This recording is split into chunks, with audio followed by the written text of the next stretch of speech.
Hello everyone and welcome to another New World video. My name is Brian if you happen to be new to the channel, but returning subscribers know that I have a passion for controllers, and the native controller support that's coming to New World I think is an excellent first addition to this game, and I do think it's going to start to see some acceleration towards a console port in the future.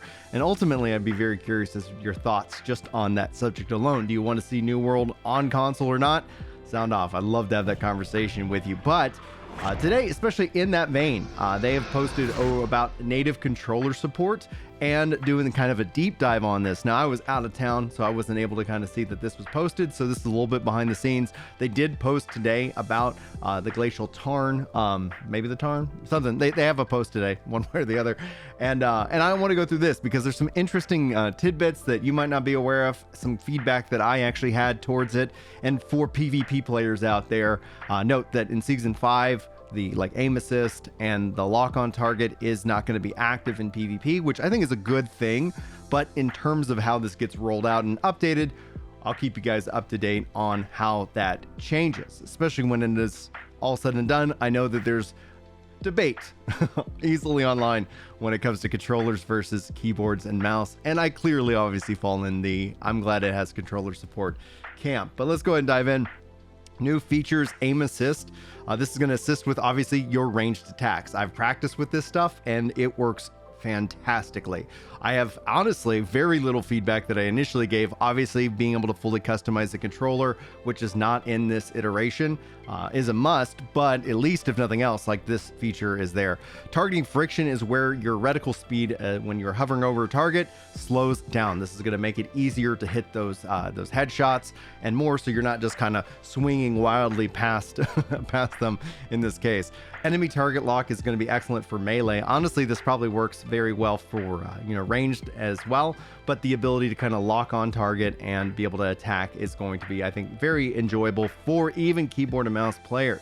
And they also are adding in freeform movement. This basically lets you run in every direction. Honestly, it's fantastic. This is something that it feels like they've had some great inspiration from Final Fantasy XIV, bringing in that legacy and classic kind of approach, where classic is if you press back, you walk backwards. Here, you're going to run towards the camera, and this could be then tie into the next setting, use your camera direction for melee attacks. So if your camera is faced the other way, this is turned off by default, but if you turn it on, you block or you attack, it's going to use your camera direction as opposed to your character direction for that. And let me know how you guys think about that. Honestly, I have not used it.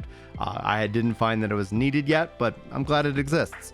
And then obviously it does add improved accessibility, obviously new radial menus for access common use functions, emotes, commands, camping, and all of that. It's the important thing here is it's context aware. And I think that's what really my controller guides would always fall short on. It doesn't know if you're in the menu. We had to guess our way through that, and it worked for the better part of obviously 2 years, 2.5 years, something like that. Anyway, so let's talk about what the developers are talking about in the kind of the dev interview. There's some interesting pieces here, and I'd like to highlight it for you, namely haptics. I think that's important because that's one of the feedbacks that I had, especially as it relates to fishing. But anyway, it says adding target lock makes for some great combat gameplay. Dodging and circling around is very fluid, and moving between locked targets is easy with a flick of a right stick. We think players are going to really enjoy figuring out new ways to approach combat when controller support is launched. And if you guys aren't aware, that's March the 12th. It's coming up pretty soon. For accessibility, controller provides a greater scope of quick actions via shortcut buttons, shift modifiers, combos, radial menus, and you can't apply easily with mouse and keyboard. So they've added a toggle option for while holding buttons such as block and aim. For the development process they've made, we started by setting the bar based off of the games that we felt were good standards for our genre. Third-person action gameplay and complex RPG UI, that's where a lot of the big changes like the new camera and movement mode and the target lock came from. Significant work went into streamlining both gameplay and the UI. New World wasn't initially designed for controllers. There was a lot of work from figuring out how to fit all the functionality into the gamepad, thus obviously radial menus and shift modifiers, to condensing the UI, adding shortcut buttons for every interface, and so on. With the paper design done, it came down to building and supporting the tech.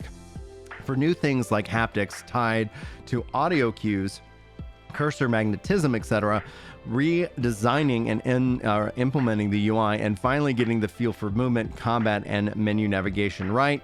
We're still tuning that last part along with future updates like button remapping.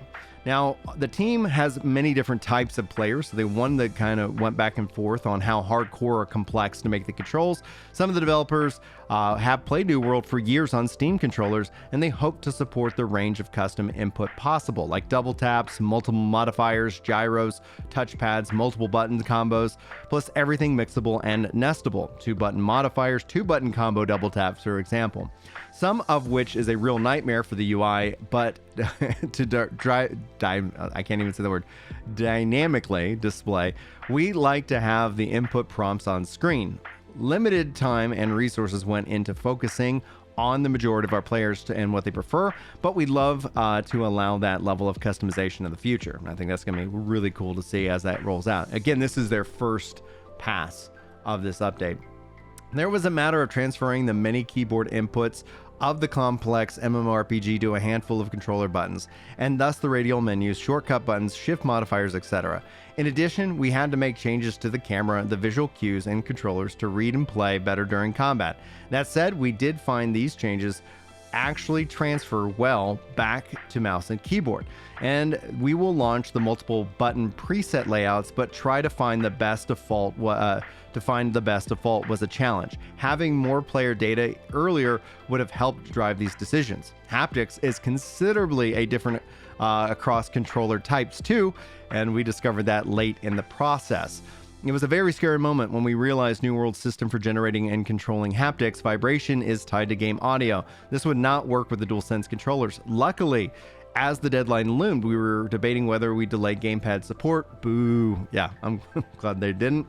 Or releasing it with no haptics for the PS5 controllers. Also, boo. But a scrappy developer managed to find a workaround. Whoo! Haptics turned out nicely on gamepads for future releases. We'd like to find ways to go even further with some of the more nuanced gamepad systems, like fishing. That's one of the things, that's the feedback that I put in when casting the line, but also when you catch a fish, it feels so good on a controller, and I think that's going to be wonderfully tied in.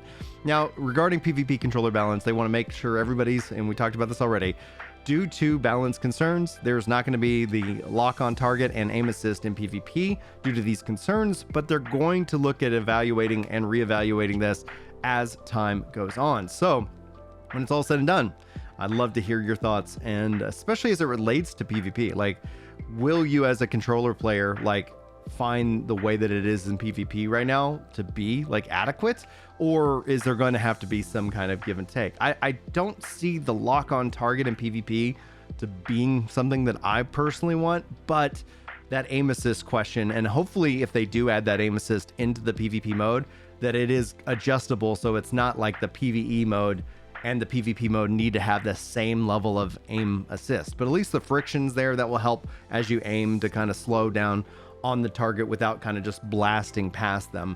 I think that's going to be helpful as well. Anyway, guys, that's it for this video. Hopefully you guys got something good out of it. I honestly just glad you're here. Thanks for spending some time with me today. Hopefully I'll see you guys in the next video, but until then, take care.